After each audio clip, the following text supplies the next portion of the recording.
Hello, welcome to another episode of Purple Insider. Matthew Coller here, along with CBS Sports draft analyst Chris Trapasso, who has some explaining to do. What is going on, Chris? How are you? I'm doing good. I know you want to ask about me mocking Hendon Hooker to the Vikings right after I said I do not like him as a prospect. I wouldn't pick him there. But remember, in last week's episode, we did kind of give the other side of that and say from just a positional value and really we don't know anything perspective, it would make sense, especially being able, again, to plug him into an offense with Justin Jefferson, the offensive line, presumed secondary targets outside of KJ Osborne. You have TJ Hawkinson. So that's really more of why I did it. Maybe there was a little trolling going on by me. I'll admit it. But I think like at the end of that podcast, talking myself into the other side and saying, I could see them just being like, let's just pick insert quarterback here. We don't like how the board fell. And in that mock, I didn't love how it fell for the Vikings. That's why I went with Hendon Hooker. But I'll tell all your listeners, I'm not going to end like on April 28th, 7th, whatever the day of the draft is, my final mock. I'm not going to give them Hendon Hooker unless like everyone and their brother is reporting that they're in love with Hendon Hooker, which I don't think is going to happen. I don't think it's going to happen either, but it is funny how all of a sudden the mocks have changed, where it was Will Levis going in the top 10, and then Bucky Brooks has Will Levis going all the way out of the first round, which, of course, every commenter says, what a silly mock. But this is a universe where Mel Kiper once bet his career on Jimmy Clausen and lost and kept doing it, which he should. He shouldn't actually retire. But he said if Jimmy Clausen didn't become a great quarterback, he would just retire. And Jimmy Clausen was not only not a good quarterback, wasn't even a first-round pick. And so that's how silly the universe of mocking can be. But I loved it. I thought it was hilarious that you decided to go Hendon Hooker. It's March still. We've got an entire month until the actual NFL draft happens. So why not go in with your mocks? And then if they actually take him, it wouldn't be the draft unless you went back and said, I called this back in March, folks. Absolutely. Look at me. That's what this is really about. Look at all the things I got right. I'm just kidding. You obviously are one that does not do it that way, but it was a great troll. And I got a couple of messages from people like, hey, wasn't Chris just bashing this idea? So I appreciate that. Good stuff. And we have been promising a intense mock. So are going to do that where we're going to take players all the way up until 23, and then we're going to debate who the Minnesota Vikings should pick at 23, and we'll try to play it out as realistically as possible. So I've got that set up to go shortly, but I mean, the topic du jour in the NFL is Lamar Jackson. So your thoughts on what is happening with Lamar Jackson at the moment? So the take that I've landed on, because I feel like all the other takes, it's like been oversaturated. Like anyone that's just turned on their TV, check Twitter, there's every take possible out there on Lamar, and I want to give something fresh. My take is that I think what is not being talked about enough is the insanely intense pressure on the Baltimore Ravens that I think, not the Cleveland Browns, because they have Deshaun Watson, and I've tweeted this out recently, but if you don't follow me, if you didn't see it, my thought is that the Cleveland Browns, they have their Deshaun Watson deal, $230 million fully guaranteed, act of desperation. They were told they were out of the running last year. Adam Schefter reported that one night. The next day, Deshaun Watson was being traded to the Browns and given this deal. So it is very easy to sell it from an NFL perspective or an owner's perspective as act of desperation by, of all franchises, the Cleveland Browns. It's an aberration. We're never going to see something like that again. But now if the Baltimore Ravens, a very stable franchise that has won a Super Bowl under this current owner, two Super Bowls, and is a perennial playoff team, very well run, from Ozzie Newsome to Eric DeCosta, if they give Lamar Jackson anywhere close, like maybe it doesn't have to eclipse 230 million fully guaranteed, but if it's like 210 fully guaranteed, then suddenly it's not an aberration. It is a precedent where, okay, this is not the Cleveland Browns acting out of desperation. That's why I think it's kind of something that is at the forefront of the mind of the GM, the owner, everyone in the room, where maybe there's people that are like, let's do this. Let's end this saga with Lamar Jackson, give him what he wants. But if that happens, it's a precedent. And every other NFL owner, Jim Irsay, came out at the owners meeting and said, I do not believe in fully guaranteed deals, which was the most NFL owner comment of all time. I think that's not being talked about enough. And certainly Eric DeCosta is not going to say that to the media. John Harbaugh is not going to say that. I think that is kind of a thorn in the side of this situation, why they just can't do it, because there's 30 other owners, and we're going to count Mark Murphy as the owner of the Packers, saying, you better not do this. You better not get anywhere close to that, because we have Joe Burrow, we have Justin Herbert, we have Trevor Lawrence. If Justin Fields takes a step, he'll be in the conversation getting these monster deals. And then suddenly every player is going to want a fully guaranteed deal. So you can have we can go deeper into like what we think should happen and who's right and who's wrong. But that is something I think is very much part of this whole Lamar Jackson saga. It reminds me very much of the scene in The Office where they have the standoff when they're playing that game and they're all sort of pointing the fingers at each other. And it's like, who's going to move first here? Is it going to be Lamar? Is it going to be some owner goes rogue? Because they all are, of course, in it together to make the most money they can. But also, if you're a team that is in desperate need of a quarterback or could change your entire franchise, do you just say, you know what, guys, sorry, kind of like they did with Jimmy Haslam with the Cleveland Browns, where he just was like, I don't care. I do not care about anybody else. And trust me, if the Dallas Cowboys didn't have a quarterback, they would be getting Lamar Jackson. Like somebody, and that's what Lamar is.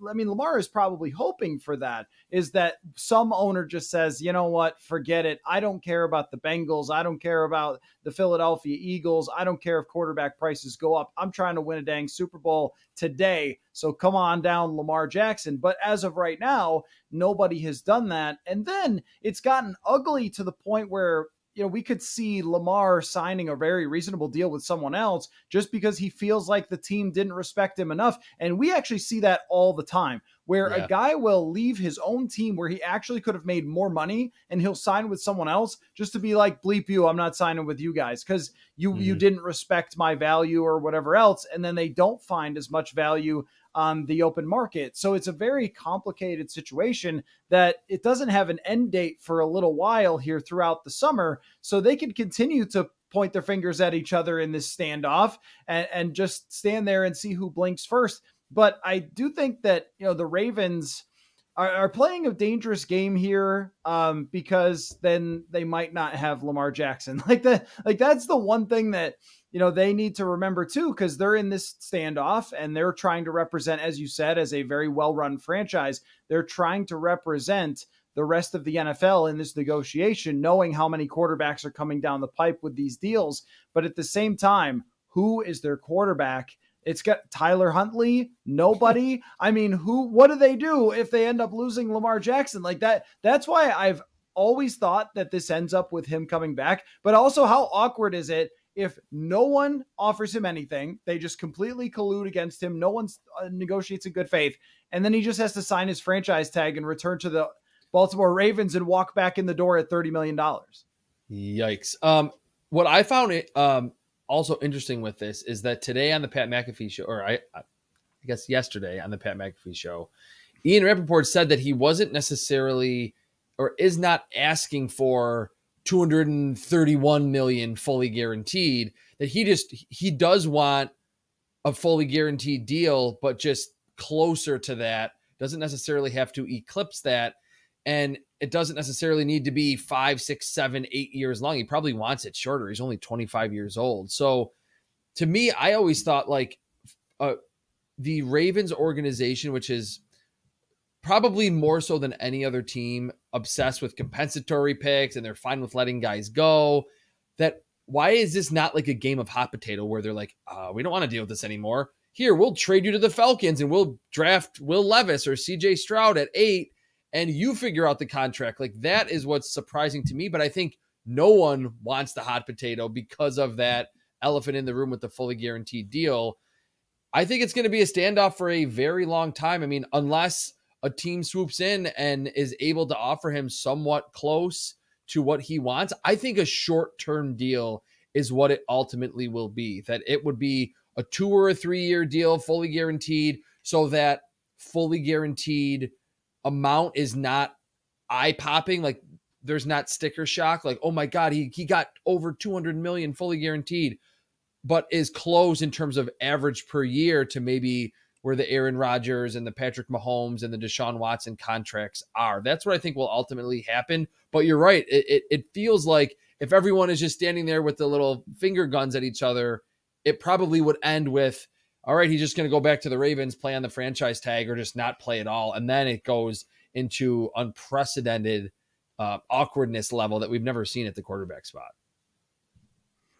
Right. He'll probably show up to the Ravens because he has to, and then have a quote injury, kind of like Kawhi Leonard making his way out of San Antonio to Toronto was kind of the same sort of deal. Like, whoops, my leg injury. And now I'm just not going to play.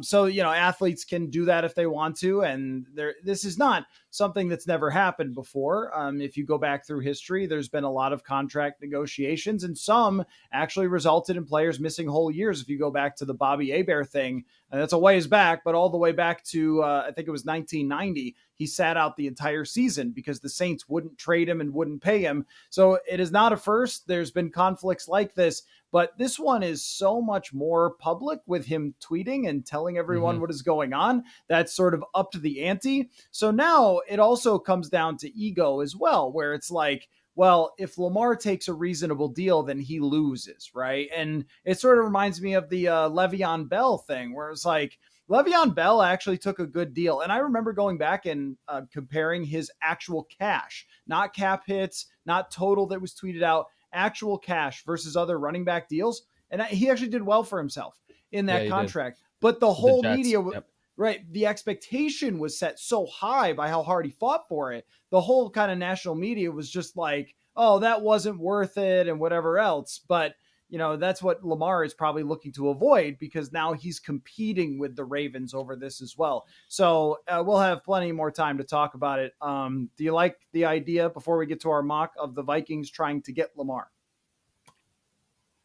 I do. I think we've talked about quarterbacks for multiple years now, and I've come on this show, and the Vikings quarterback has been Kirk Cousins. They've missed the playoffs with Kirk Cousins. They've been there with him. But we've seen what happens in the playoffs when Kirk Cousins is your quarterback. And again, you can look at the stats and say, Kirk Cousins is a top half of the league quarterback. He's good.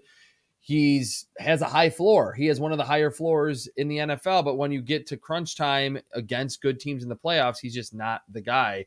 Just strictly because of that, I think they should look at it. And because this regime had no ties to Kirk Cousins, we hear that all the time in the NFL, that when new GMs and new head coaches come in, it's, hey, I want my own guy. And even if a player like Kirk Cousins or of Kirk Cousins caliber, they can be shipped out. There's times where these guys get cut flat out because these GMs and head coaches want their own players. So I think you need to, at least as this progresses on, we'll probably start to hear more teams beyond just the Vikings that kind of wade into the Lamar Jackson waters and say, oh, hey, we'll offer you this, maybe. Hey, like, are you at the point where you do want to kind of spurn the Baltimore Ravens at this point, and you'll take something where the Ravens will say, hey, we offered you that, or close to that down the stretch?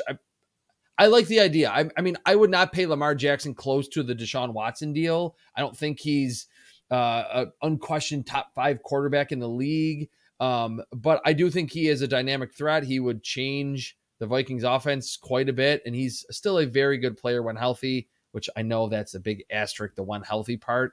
But yes, they should definitely consider it. If you do not have your long-term answer at quarterback in today's NFL, I think all those teams should at least be doing their due diligence, as they say, on Jackson as this saga continues to be drawn out. Yeah, I feel like, and I'll probably say this, 50 times before it's over, as long as the Vikings are still in the ring here and haven't been tossed out like in one of those WWE events. So as long as they're in the ring wrestling with everybody else for Lamar Jackson, if it blows up, at least you got Lamar Jackson. Like, at least you tried. At least you gave a shot at really potentially being great in a conference that doesn't have many very, very good quarterbacks. So even if the particulars were kind of a disaster for the Vikings, I would still say, look, you gave it everything you had to try to really win. So I have to support that type of move because that's been the biggest criticism against them in recent years is, are you doing everything to just be sort of half relevant as opposed to really win? And it just dawned on me, the Vikings have a quarterback that they gave a fully guaranteed contract to. So yes, Kirk Cousins was not getting $230 million fully guaranteed, but at the time when he signed that deal, what, $86 million fully guaranteed at the time, which was like a lot. It was like, oh my God, is this going to be the new precedent? But because it was not top of the market, or maybe just because I think the whole NFL realized it's Kirk Cousins, it's not a huge franchise altering quarterback, that it didn't ultimately materialize into more quarterbacks getting fully guaranteed deals. But I guess you could, like, there's ground to stand on and say the Wilfs gave a quarterback a fully guaranteed deal, so it would not be at all unprecedented for them. It's been the norm for the last 4 or 5 years. Right. And they're an ownership that there are some owners that might not have the cash to kind of put up front that it requires to do that. I think it was 84 with Kirk because, of 84. course, we all threw that in his face a bunch of times after they missed the playoffs in 2018. But, it is what it is. So, okay, well, there is our obligatory. And I apologize to everyone. This is your summer. Until Lamar makes a decision, this is your summer. You're going to hear more about Lamar. And as long as he's tweeting his way through it, which I guess we all do with life anyway. Okay, well, let's get into this mock though, because this is it won't be the last time we do this. Things will still change before we get to draft season, but we've gotten through the combine, we've gotten through rumor season, and now we're sort of seeing how things shake out. So why don't we just do it this way? We'll go back and forth every other pick all the way up to the Vikings. Then we'll have a big discussion and we'll try to draft 2 different people for the Vikings, who I would take, who you would take. And we'll try to implement a 2-sentence rule here. After you take your pick, give 2 sentences on why you did your pick, because otherwise, you know how you and I are. We'll end up talking until, 2 a.m. here. So why don't we begin with the Carolina Panthers on the clock for you, the guest, to take the number 1 overall pick? I'm picking Anthony Richardson, and my 2-sentence response is that he has the most upside of any quarterback in this class. Put him in a great environment, and you will have the best quarterback from this draft class in a couple of years. A shock right off the bat. I don't think that there's a whole lot of people mocking Anthony Richardson, number 1, but of course, again, we never really know. I don't think that that's a crazy idea with the upside, although I am still expecting them to take Bryce Young, which is who I am going to take at number 2 overall to the Houston Texans. I think that in the draft room, they went to the Texans draft room and they went, what? Richardson? Yay! And they show them high-fiving and celebrating, and there's Bill Belichick's dog is there, and then everybody's happy. That's a deep cut reference to the 2020 draft. But anyway, so I think that the Texans are incredibly pleased that they have their future quarterback. Bryce Young starts right away for them, and they're turning their franchise around, and that's a great way to do it for them.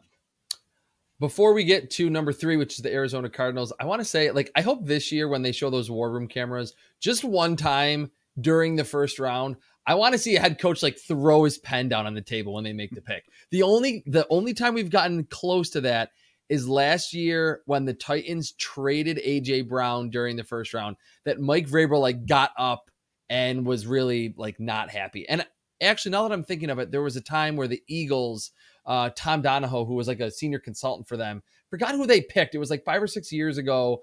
They picked someone in the second round, maybe Milton Williams a couple of years ago, and he was not happy about it. I want to see more not yay, we picked the Hall of Famer, every single pick. I mean, I get it, but it would just be hilarious to see a head coach or a GM be damn it, that's not who I wanted. Right on the air where they show all those 32 teams. All right, anyway, Arizona Cardinals is a pretty easy one. I'm going to go Will Anderson, the edge rusher from Alabama. I would probably want to trade back, but he's the best 3-down edge rusher with the highest floor and some upside in this class. Yeah, maybe the right before the draft podcast will include some trades beforehand or something. We'll work those out. Trade offers. Okay, that's a great start. No complaints there. Arizona's a disaster. They just need football players. The Indianapolis Colts. I mean, I feel like the Colts have to go quarterback here, but which quarterback is a pretty tough one.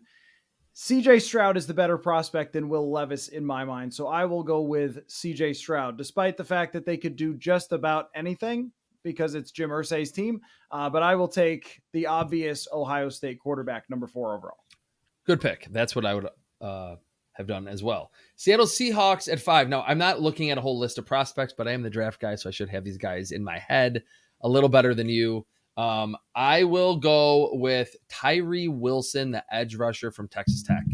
He is bigger and longer than Myles Garrett. He's not Myles Garrett as a prospect, but I think the upside will be something that Pete Carroll and John Schneider will absolutely love, and they need an edge rusher really bad.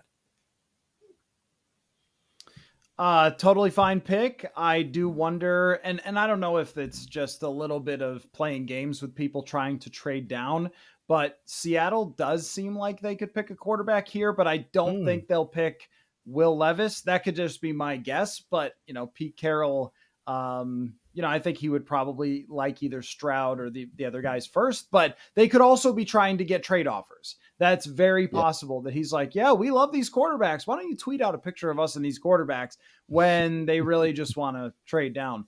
Yeah. Now, the Detroit Lions are a little difficult here because you could make an argument for them to take a quarterback to sit behind Jared Goff. I don't think that they will do that. I also think that they still need defensive players, but I just don't know if Jalen Carter is the pick here because of what's happened in sort of off the field. So I might go with a little bit of a shocker here and take Kalijah Cansey with the number 6 overall pick. Love it. Give them, it's a stunner. It's a stunner. He's moved up in everybody's boards, though. They need pass rush badly. They've gone to free agency for all of their cornerback needs, so they're kind of set right there. So I will go with the interior pass rusher for the Detroit Lions. Again, a shocking pick. Everyone's going, whoa, did they just overdraft him? No, they didn't. Because he's going to create interior rush. I like that pick a lot, honestly. Important distinction here. Is this what we think will happen or what we would do? I should have said that from the outset. I have no idea. Does anyone ever have any idea what these I was going to say, sometimes it's like a mix. Like you're like, oh, I just like that fit. It's a hybrid. Okay. So I have the Las Vegas Raiders. With this one, I'll do it. What I think will happen. I will go with Paris Johnson, offensive tackle from Ohio State. I'm a little lower on him than this. I don't have him as a top 10 player, but you have Jimmy Garoppolo there. He's been hurt a bunch. You need the offensive line to be very good. You have Colton Miller. You can play him at right tackle to start. And it just feels like with a pocket quarterback, it just makes sense to build up the offensive line. There were good offensive lines in New England. This is a lot longer than 2 sentences, but Paris Johnson to the Raiders at 7. Okay, another team that could have an argument for taking Will Levis, but he's starting to slip down the board a little bit. The Atlanta Falcons are next. I don't think the Falcons let Jalen Carter get past them, and they will select Jalen Carter at number 8. So instead of going number 1 as he was expected, some of the shenanigans with his pro day and his off-field stuff drops him enough to hurt his pocketbook, but not enough to have him be like a second-round pick or something. Yeah, that makes a lot of sense. Chicago Bears at 9. I'm going to go Jackson Smith-Njigba, and this is more of what I think will happen. It's been all about getting talent around Justin Fields this offseason for the Chicago Bears, trading for DJ Moore, bringing in even Chase Claypool last year at the trade deadline for what would have been like the first pick in the second round, which seemed a little pricey. I feel like they're going to be like, all right, we need receivers. Let's just pair 2 Ohio State guys together. I don't think Smith-Njigba caught too many passes from Justin Fields because he was a freshman in Fields' final season. But just the familiarity, I think they'll lean in that direction. And Smith-Njigba's really skyrocketed up draft boards after he ran the 3-cone and the short shuttle. Like before that, it was, he's not a great athlete. And then he runs those 2 drills and everyone's like, oh, this guy's a top 10 pick. Suddenly he's the next Garrett Wilson. I don't know if he's quite that good, but I could see the Bears being like, let's just get these 2 together, a familiar piece, like a poor man's version of Joe Burrow and Jamar Chase in Chicago with Justin Fields and Jackson Smith-Njigba. Well, and DJ Moore is great. DJ Moore is not Justin Jefferson, Yeah. and Chase Claypool has some past of success, but we're also not really sure if that's going to work out, them trading that second round pick. More talent, because if Fields is horrendous next year at throwing the football, they could draft high and give whoever DJ Moore and Jackson Smith-Njigba and be in really good shape. With that team going forward. So I think it's all about setting up their quarterback for the future. I like that pick a lot. For the Philadelphia Eagles, I'm going to go Brian Branch, the safety / nickel, I guess, from Alabama. I think that Philly is kind of a next level thinking team that would like a versatile piece like that. And they've also lost some players out of their secondary this year, although they kept Darius Slay. But Chauncey Gardner-Johnson he went to Detroit. So, yep, I will go secondary for the Philadelphia Eagles. All right, number 11, I'm going to pick Will Levis for the Tennessee Titans.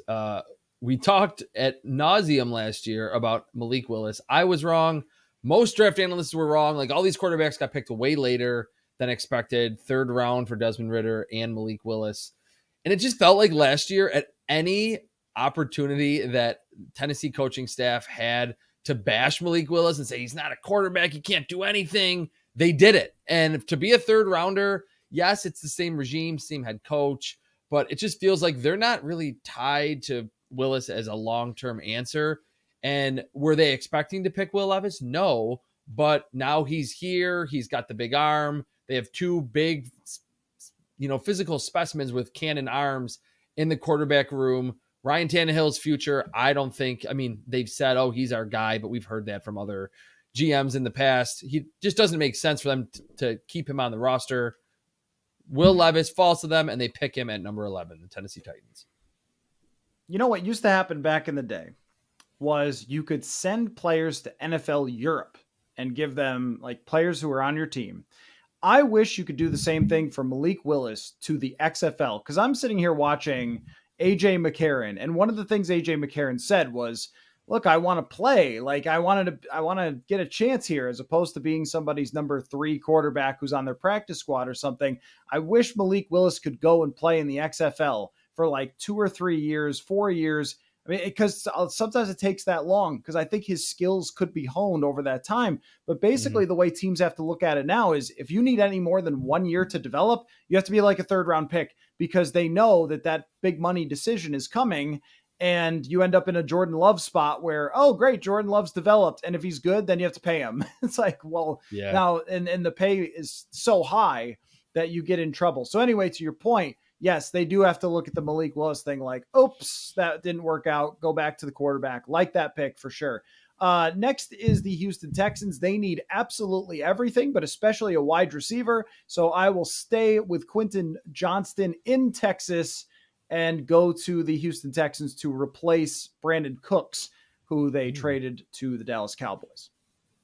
All right, Jets at 13. Now, we're going to assume that Aaron Rodgers is not going to fetch a 1st round pick. I mean, you probably are more plugged in than I am. Maybe a couple seconds and a player. I don't know.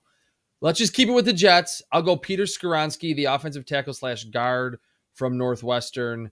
It's been all about creating this super duper comfy, kind of Zen-like situation for Aaron Rodgers, signing Alan Lazard to what I thought was a pretty exorbitant deal for a player that I really like, but I don't think he's worth the deal that they signed him to. Get Peter Skoronski. He can be a good guard, maybe play right tackle or left tackle, whatever you want from him. Safe pick here for the Jets. That makes a lot of sense to me. Continue to stack that offensive line. And as far as Rodgers goes, I don't think giving up 13 is a realistic possibility, although I'm sure that the Packers are trying. But when everyone's made it clear this trade is happening, everyone's going to have to be reasonable. I will go with the New England Patriots, Christian Gonzalez. I think he's the best corner in this draft. If you disagree, feel free to say so. But I think he's probably the best prospect. There might be some debate between a couple of different guys, but Bill Belichick loves his corners. And he's usually good at finding them kind of, out of nowhere. But I also think they need a dude there on their defense. It's probably, if you're going to win with Mac Jones, you're probably going to have like a top 5 defense as well, because they just don't understand how to get wide receivers on their football team or offensive coordinators on their football team. So they're going to have a great defense. That's why I went with Christian Gonzalez. To tell you the truth, I don't know if that's like the right pick of who I really think they'll go with or not. It just makes sense to me that Belichick's always had these great corners. Yeah, absolutely. I think he does love them. And even though they need receiver, he's not a big draft receivers in the first round. N'Keal Harry was kind of a disaster. They picked him late a couple of years ago. 2019 didn't work out. Green Bay Packers, one that I think a lot of Purple Insiders listeners are going to be paying attention to, number 15 overall. I'm going to go with like the reverse troll for your listeners. That would be hilarious that the Packers pick a wide receiver right after they trade Aaron Rodgers. They pick one in the first round. I'm going to go Quentin Johnston from TCU to pair him with Romeo Doubs and Christian Watson would be kind of a fun young receiver group for Jordan Love. Be a lot of learning on the fly because there's not really an entrenched veteran in that room, but they need more receiver help. If you look at the Packers wide receiver room right now, besides Doubs and Watson, it's like, who's going to catch the passes? So they trade Aaron Rodgers and then they pick a receiver in the first round. So I have bad news for you. You've just violated the NFL draft rules by taking a player that was already taken. I took Quentin Johnston for the Texans. Oh, at 12 you did. Okay, well then, fine. We'll go with... I did, yes. Sorry. I would totally glossed over the Texans. Sorry for Texans fans. I think everyone else has it to also forever. And yeah, I was going to say, I think like the Texans have just not been in my mind whatsoever. All right. So forget I said that. It was good hearing a reverse troll where the Packers pick a receiver after trading Rodgers. Let's go a different direction. Lucas Van Ness, the edge rusher from Iowa, kind of fits what the Packers seemingly like up front, like bigger, longer defensive end, maybe inside nickel rushers. They have some older pieces up there beyond Rashawn Gary. I'll go with Lucas Van Ness after violating the NFL trade rule, and I cannot select Quentin Johnston. Okay, I should have figured out a way to screen share this anyway, so you could look at the board at the same time. So how did I miss that? Redraft. Because it's the Texans is how you missed it. Don't ever feel bad about forgetting about the Texans, please. Okay, that makes sense for Green Bay to get another pass rusher. I will go 16, Devin Witherspoon from Illinois, the cornerback for the Washington football team, or the Washington Sharks, as we called them for an entire offseason once. Yeah, we did. That was fun. They need a lot. They need a lot of stuff, and cornerback is one of the stuff. And he was the best player on the board, I think. So that's why I took him. On to Pittsburgh. I'm going to go with the Joey Porter connection. They're going to pick Joey Porter Jr. They need a corner. They could use some pieces on offense, but he's super long, 34-inch arms. They need a corner, and that's pretty much it. And I think the Joey Porter Jr.'s dad playing for them, Joey Porter, that I remember, that you remember, that's kind of the cherry on top for this pick. Like it. I will go for Detroit with the 18th pick, another pass rusher for the Lions. They are following along the San Francisco 49ers model. They will take Nolan Smith here and continue to stack up. So Aiden Hutchinson, Kalijah Cansey, Nolan Smith, they're just getting they want to be a great defense, not just a great offense. So they're going all in on the D-line. And that defense was bad last year. Tampa Bay Buccaneers at 19. They signed Baker Mayfield. I don't think he's the answer at quarterback. I'm not going to go Hendon Hooker here. If they could pick a quarterback, they would do it. I'm going to go Broderick Jones. We didn't pick him yet, right? Broderick Jones, the offensive tackle from Georgia. They released Donovan Smith. They need a left tackle regardless of who the long-term answer is. And I don't think he's on the roster right now with Kyle Trask, Blaine Gabbert, and Baker Mayfield. Probably one of the worst quarterback rooms in football. They just go with a high upside guy that might not be good in year one, but maybe in year 2 and year 3, when they have a more established quarterback, that's when Broderick Jones will be kind of coming into his own at left tackle. I will go for the Seattle Seahawks with Zay Flowers. I think that he is a carbon copy of Tyler Lockett. So they're going to have 2 little Tyler Locketts, but they also understand that Tyler Lockett is not much longer for being one of the better receivers in the NFL. They need to develop somebody else to go along with DK Metcalf. So they take Zay Flowers, and it is a forfeited Miami Dolphin draft pick. Hilarious. And on to 21, which is the Los Angeles Chargers of Los Angeles. I will go with Dalton Kincaid, the tight end from Utah. It's actually quietly hummed under the radar this draft season because he was injured. He didn't get to work out at the combine or the Utah Pro Day. I think he would have been remarkably athletic because he looks super athletic on film. A couple years ago, they experimented with Jared Cook, and he was actually pretty good.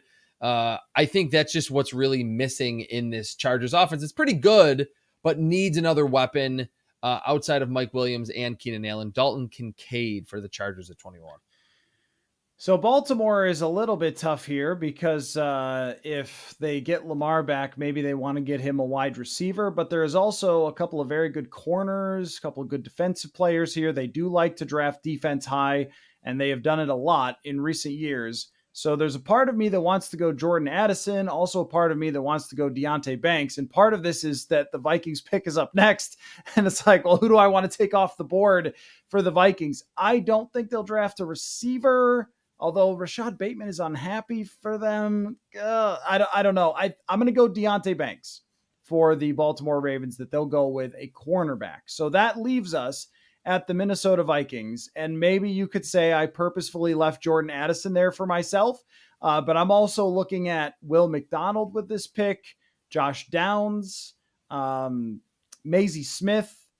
There's Cam Smith. There's a lot of good options here for the Vikings at number 23. How are you feeling about it? So do you want me to just make the pick, or are we going to talk like we're in the draft room? Let's both make a pick here. We'll not pick the same player. So, but if you were on the clock as Kwesi Adolfo-Mensah and things went just the way we laid them out, which I'm sure there are people who love the draft who are saying, this team will never draft that guy, you fools. And I'm sorry if that happens. But I think we've laid it out that these are the types of scenarios that could play out for these teams and the possibilities for the Vikings. So who you feeling if things played out this way? If it played out this way, I would lean and ultimately go with Cam Smith from South Carolina. He actually ended up with tabulating everything from the combine, pro days, film. My number one corner. I think he's a little bit overlooked in this class because his final season at South Carolina wasn't quite as good as 2021. They just didn't really throw in his direction as much. When they did it in 2021, felt like every game he had 3 pass breakups and a pick. So I think his big play ability that he at least showed it at one point during his career will kind of give Brian Flores the vibes of Xavier Howard, that he'll get burned occasionally, but he can also have 3 interceptions in the game or finish the season with 6, 7, 8 picks. That's the type of player I think Cam Smith is. And going into the combine, and I think in our preview when we were together in Indy, it was like, is he really that great of an athlete compared to these guys? He tested not quite as big or as long as, say, Joey Porter or Deonte Banks or Christian Gonzalez, but he tested through the roof. So I think multiple years in the SEC, big-time productivity in terms of pass breakups and interceptions, man-to-man coverage ability, I think 32-inch and change arms. If it fell this way, a bunch of corners already gone, Deonte Banks right in front of the Minnesota Vikings, I would go Cam Smith from South Carolina. Well, you're a big golf guy. I feel like this is pulling out your 4-iron and hitting it into the fairway. So you're not swinging for the fences here with a wide receiver. Analogy. You're not picking Hendon. Yeah, you're not going Hendon Hooker here. Help me on the pronunciation. The defensive tackle, Brian, is it Breezy? Is how you say it? Breezy. Okay. Well, that does help. It's a cool name. So on the PFF board that I'm looking at, he's the top guy. And then Miles Murphy, also from Clemson, Jordan Addison, Will McDonald, Josh Downs, the guy from Kansas State, who I'm also not sure about how to pronounce his name, Maisie Smith, and Emmanuel Forbes, Cam Smith, who you just took. And then down from there, it's probably a pretty decent-sized drop-off. I mean, I feel like I have to stay with my brand here and go with Jordan Addison because I'm not going Hendon Hooker here. I just don't want to go with a guy of his age, and I feel like he's more of a backup type of quarterback. And I don't want to go with Tanner McKee because I want somebody who's actually a playmaker. I like Addison a lot, and where I really like it is route running. If you could tell me that somebody can create separation, and also I got a chance to see this guy play a decent amount because if you watched Kenny Pickett or Caleb Williams, you saw him. He's good. He's good at football. And to me, it's like a natural sort of feel thing, more than it is a size and his 40 and everything else. But give me your take if the Vikings were to have drafted receiver Jordan Addison. So overall, I'm a little lower on Jordan Addison than most because the athleticism, his measured numbers kind of scare me a little bit. But as you're making the pick, I thought, I'm kind of on brand with going wide receiver, or when in doubt, lean offense. Just pick Cam Smith, though, because he is my number one corner. With this pick, it is so reminiscent, or it would be so reminiscent of when the Falcons in 2018 picked Calvin Ridley when they had Julio Jones. And they knew, like, okay, this guy's little.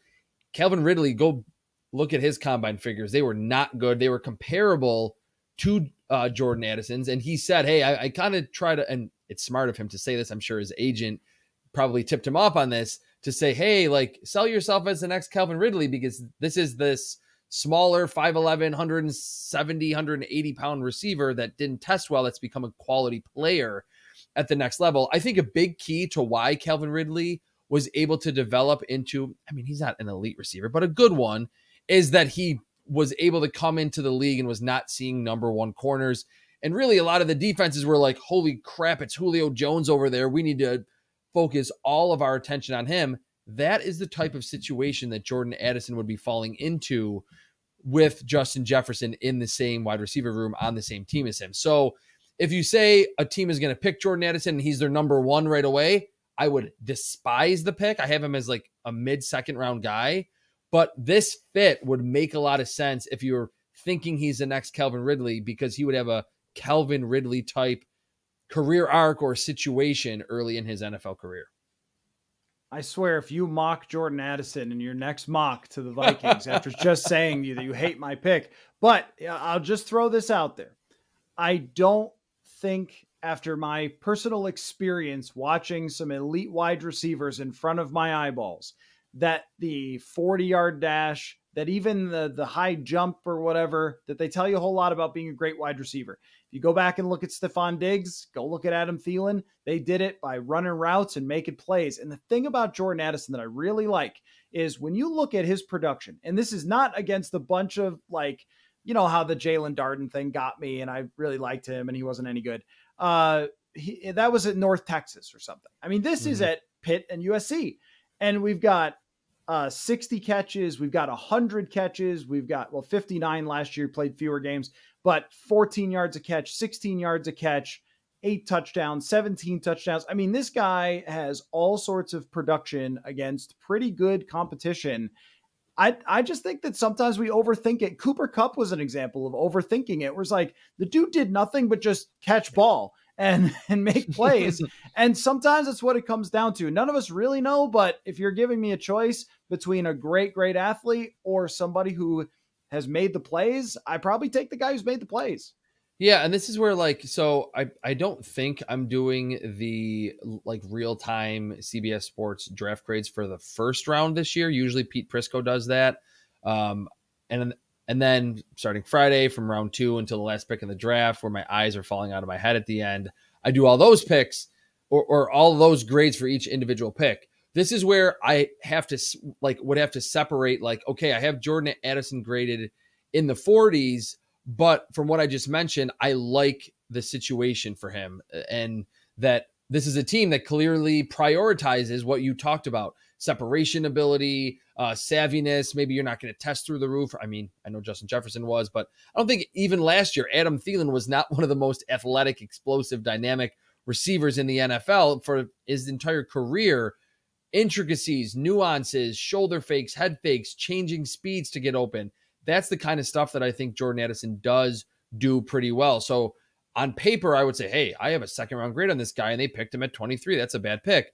But then you have to really look at each individual selection and say, who's going to be around him, how much pressure, how much attention is going to be on him. So I would actually like it, even though overall, just from afar, I'm a little bit lower on Jordan Addison than most. And I think on paper, there are very reasonable critiques of Jordan Addison. There was a decent amount of screen passes, a decent amount of drops. I do like that he lined up in the slot a lot, so he's got that experience as opposed to just being an outside wide receiver. But for me, it's mostly about the positional value. There are other guys that I passed up on that if they took, I think they'd be doing the right thing. If they took an edge rusher, or Josh Downs is another receiver who's there. Do you like him more than Jordan Addison? No, I don't. I think he's Okay, way so more. I think he's more limited. He's more like underneath, like strictly a possession slot receiver. Occasionally made a few plays down the field, but I don't think he's going to be that type in the NFL. Amazing laterally, but to pick him in the first round, I mean, again, having Justin Jefferson is such a nice kind of luxury to have if you're going to go receiver, that they definitely will be the number 2 to start. Between Addison and Downs, I would lean Jordan Addison because like what you mentioned, inside, outside, down the field, dig routes, kind of does everything, where to me, another small receiver in Josh Downs is more of just that chain mover from the slot. I think that if they want someone like Downs or Addison that has limitations, that trading down might be the way to do it. Like I took him because we weren't doing trade downs, and maybe we can do another one later that's like that. It was either him or the interior rushers. I still think the interior rushers are very, very important for the Vikings to look at. It's just that for me, it's similar to what we talked about with the Bears. How can you set this situation up so whoever takes over quarterback in the future is going to come in and sit on a golden throne of wide receivers, tackles, maybe whatever they do at running back. But, I want that player to be set up as well as he possibly can be. But there were other options here that I think would be good for them. 2 things. One, just to kind of wrap up on Jordan Addison, I kind of view him closer to like Sterling Shepard than Calvin Ridley. And I think if you plug in like rookie year, early career Sterling Shepard with Justin Jefferson in this offense, with Kevin O'Connell calling the plays, what you're getting from Kirk Cousins. I think Vikings fans would be happy with that. Maybe you would ultimately say, oh, first rounder was a little early, but you would get good returns on that early on for him. Question for you, though. What do you think is most likely for the Vikings? Is it too early to tell because this is only this regime's second draft? Like, do you think they'll lean defense, or there's no way they're picking a 170-pound receiver? Do they love these corners? Like, how do you think is the way that they would ultimately go? Like, what's the most likely scenario here? Oh, so I forgot to bring this up, and I'm glad you reminded me, because a scenario that came through my head, and I know that we were doing no trades, but when Will Levis made it to the Philadelphia Eagles, and I would not suggest people trade with the Philadelphia Eagles. It's sort of like if you want to lose a trade, give draft capital for Jalen Reagor or something. But the Philadelphia Eagles picking at number 10 have every reason to want to trade down. If the Vikings were going to give something up to go up and get Will Levis, that would be another thing. And I think that there's just too much smoke not to be some fire when it comes to all this stuff. The Lamar Jackson stuff we talked about, the mock drafts that keep giving the Vikings these quarterbacks. I'm not guaranteeing that. It's just so obvious that their quarterback situation is not resolved, that it is up in the air totally after this year. So that was the other thing I thought of. I mean, of course, you can make a great case for interior rusher, for corner, of course, because, they spent a lot of draft capital on it last year and nothing has really come to fruition yet. But nothing is more important than solving that issue. So if it were a trade up, or even with Chicago, they like to trade up within their own division, but especially Philly, maybe if they didn't want him to get to Tennessee, they might pull that off. Yeah, I'll just wrap with this. I think that point is a good one to bring up, that during the draft process, and I think it's obviously the case with free agency as well, that if nothing happens of substance for the Vikings at the quarterback spot from here until the draft or during the draft, they don't pick a quarterback, they don't trade up for one. That doesn't mean that they weren't trying to. Like, there are teams every year in the draft where 5 years down the road, when the GM gets fired, we hear, oh, we were really trying to trade up for that Patrick Mahomes, but we couldn't do it. And on the clock, you ultimately have to make another decision. So you're right, I think, in that there's a lot of smoke here. Maybe this is not just put out there with any agenda, that it's really the Vikings are doing a lot of homework just in case a scenario like a CJ Stroud or a Will Levis falls or Lamar Jackson's price drops. So even if it doesn't happen, I think it's important to keep that in mind, that they probably are doing a lot of homework on every quarterback option to look for that long-term answer after Kirk Cousins.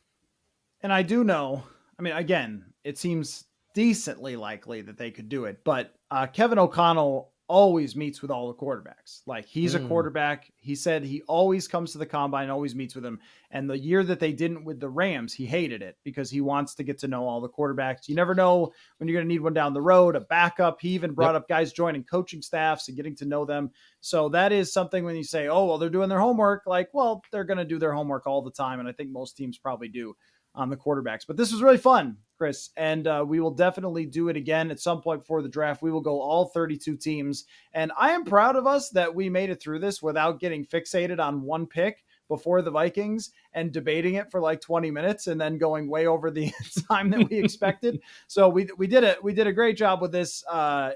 In my opinion, all my picks were horrendous. Yours were good. And, you hated my Vikings draft pick, but that's okay. We'll try it again sometime, and I will make you happy. No, I'm just kidding. But thanks for your time as always. Always fun to get together, and we will do it again next week. Thanks, man. Thanks, Matt.